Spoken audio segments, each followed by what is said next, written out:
What's going on, everybody? Welcome back to my YouTube channel. In today's video, I want to talk The Hunger Games. And this is just going to be like the original trilogy, the original films. I'm going to dive deep into, well, as of right now, I don't have a title for this video yet, but I'm imagining it's going to be something about like the genius of Haymitch, the character. And so I am going to dive into the book, Sunrise and the Reaping. So if you're waiting for the movie to come out and you're not planning on reading or listening to an audiobook copy of it, spoiler warning ahead, I am definitely going to share what happened. I just finished listening to the audiobook and I am just blown the fuck away by it. The writing, the way Suzanne Collins flushes out the character of Haymitch is just incredible to me. And so total spoiler warning ahead if you're waiting for the film to come out. I'm going to talk about some pivotal points in the book that I'm imagining will likely make it to the big screen because they're very important emotional moments for the character. So last time, spoiler warning ahead. Now, as I stated, the key to everything I want to share today is just how well I believe Suzanne Collins flushes out the character of Haymitch, because like it's kind of like this for me. I feel like it's a reasonable thing to say that given the severity, the intensity of the Hunger Games, like the actual games, it's a reasonable thing to say that anybody, any victor, anybody who survives it would be mentally fucked. They would have mental health issues. They would have a lot of trauma and baggage that they deal with in their own mind, their own emotions. You know, there would be some type of struggle there, regardless of who it is, whether it's a career or not. It just might be more about like the severity of it, right? Because the career is trained for it. But either way, people you know or and even care about die, and you have to do some degree of killing. So regardless of who the survivor is, who the victor is, I feel like it's a very reasonable thing to say that any one of them would have some type of mental health struggles. And when we first meet Haymitch in the original Hunger Games film slash book, that's my new word, fuck. Not fuck, but fuck. When we originally meet Haymitch in the first Hunger Games, you know, I feel like it's just a reasonable thing to say that it just makes sense why he is the way he is. He's a victor. But then you read Sunrise on the Reaping, or if you're watching this after the film comes out, you watch the film, which, by the way, quick sidebar, I am fucking pumped about it. The whole reason I listened to the audiobook was because I saw the trailer for it. Put that over there. So then you read the Sunrise on the Reaping book, and it's like, wow.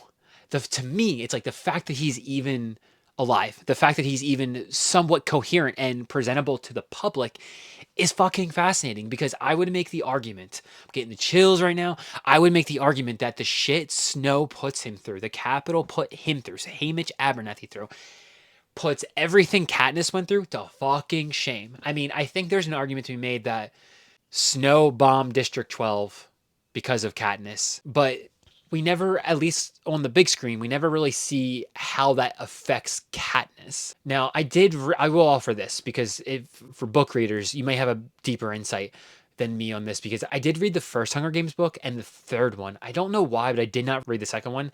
And I read those like 12 years ago, maybe even longer than that. So I'm not as well familiar with the books, the original trilogy anymore. So maybe book readers or people who have read it more recently can speak to that. Feel free to drop a comment down below. But at least in the film versus what we see about Haymitch in the Sunrise and the Reaping book, it's like Snow doesn't just kill a bunch of people in District 12 because he's frustrated with Haymitch. He fucking kills everybody Haymitch cares about and covers it up. You know, and not even just that, because like if we rewind for a moment and we go back to the beginning of Sunrise and the Reaping, on Reaping Day, you know, Haymitch has these qualities about him, like he's a natural leader, or has at least qualities that are of leadership material. There's a sense of bravery and courage within him. You know, when he stands up for Lenora Dove, you know, he's got a lot of love and compassion and empathy for other people. And he has what appears to me like a great deal of integrity, of being a man of his word. Because you can see that like it eats him up throughout the games, where he would go on live TV with his interview with Caesar and say, you know, the newcomers, I have all of their back. And it eats him up throughout the games because he leaves them, he abandons them. So even though he does it for the greater good or whatever, there's a sense of integrity with him. So he has a lot of these amazing qualities.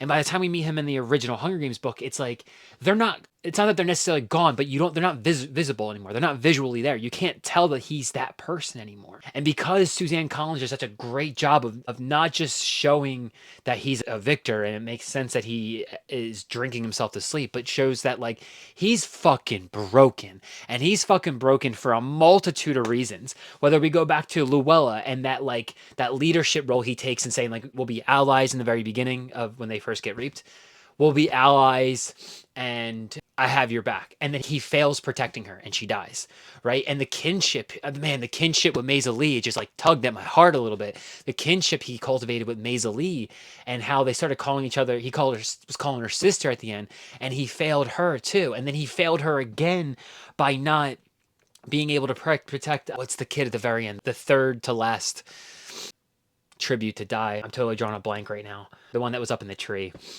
How he failed Maisie Lee by not being able to protect that tribute. And so like there's a sense of integrity, the leadership qualities are there.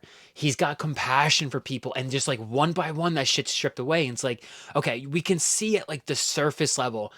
Again, being a victor makes sense that he would have some mental health issues. We peel that back a layer. It's like, okay, then he had to kill 3 people in the games. That's going to fuck you up a little bit. And then he lost Maisie Lee, who was like, became a sister to him. He lost Luella. And then, even Lulu, he had this bond with her, fake Luella. And he lost her too. So he literally couldn't protect any of them. And it just starts eating away at him. And you can see how like, now he's not just a victor anymore, but we peel it back a layer and it's like, he lost all the people he was supposed to protect. And he abandoned a bunch of the other newcomers.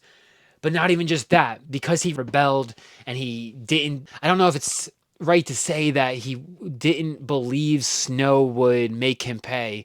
I mean, he did, but he still kept rebelling anyway. And then Snow savagely kills every fucking person he cares about. I mean, well, again, I don't know if I said this already, but like, because I'll be honest with y'all, I've recorded this a few times because I fucked up, but so my memory's drawing a blank. But when we meet him in the Hunger Games, to me at least, it's fascinating that the character isn't completely shattered, that he can even present himself to public, that he can even string a coherent string of sentences together, because the fact that he was dismantled as a human so thoroughly by Snow is crazy. Because like even in the games, Lulu was intentionally attacked with the bee pollen and stuff like that by the game makers. And then Maisie Lee was intentionally attacked. It's not like these things just happened, because if Snow really wanted to have anybody killed, he would have just killed Haymitch. But he intentionally had the game makers torture them. Or at least that's my perception of it, because the book never clearly states that, but that's how I perceive it. So if you disagree with me on that, I'd love to hear down below.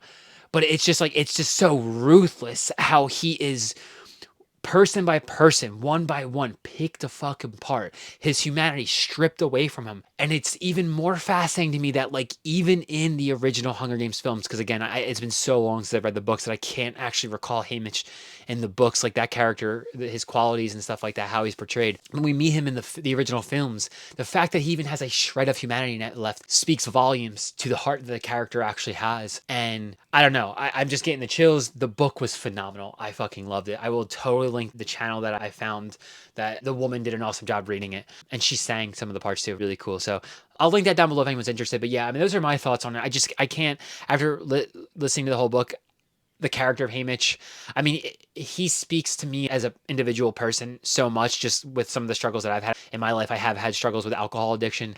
So like that alone resonates with me, and I grow a sense of an attachment to the character based off of that. But then when you see the way he is just ruthlessly picked apart by Snow, and the fact that he even has any kind of sense of strength left to continue on, and the fact that he even has any kind of heart to, he, like in the original books, like he really starts to grow fond of Katniss and Peeta. And so it's like the fact that that's even left inside of him is remarkable to me. And the character's amazing.